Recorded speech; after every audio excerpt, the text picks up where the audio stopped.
নমস্কার। লিচু চোর কবি কাজী নজরুল ইসলাম। বাবুদের তাল পুকুরে, হাবুদের ডাল কুকুরে, সে কি বাস করলে তারা, বলে থাম একটু দাঁড়া। পুকুরের ওই কাছে না লিচুর এক গাছ আছে না, হতা না আসতে গিয়ে লাভ বড় কাস্তে নিয়ে।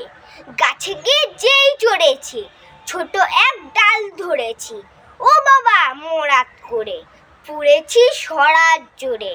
পড়বি পর মালির ঘাড়ে, সে ছিল গাছের ডারে। বেটা ভাই বড় নাচ্ছার, ধুমাধুম গোটা দুচ্চার, দিলে খুব কিলো খুশি, একদম জোরসে ঠুসি। আমিও বাগিয়ে থাপড়, দেহাওয়া চাগিয়ে কাপড়, লাফিয়ে ডেঙ্গু দিয়াল, দেখি এক ভিটরে শেয়াল।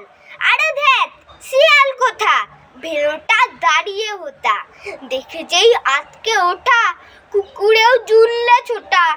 আমি কই কম্ম কাবার, কুকুরেই করবে সাবার। বাবা গো মা গো বলে পাঁচিলের ফোকল গলে, ঢুকে গিয়ে বসতের ঘরে, যেন প্রাণ আসলো ধরে। যাব ফের কানমুলি ভাই, চুরিতে আর যদি যায়, তবে মন নাময় মিছা, কুকুরের চামড়া খিচা। সে কি ভাই যায় রে ভোলা, মালির ওই পিটনি গুলা।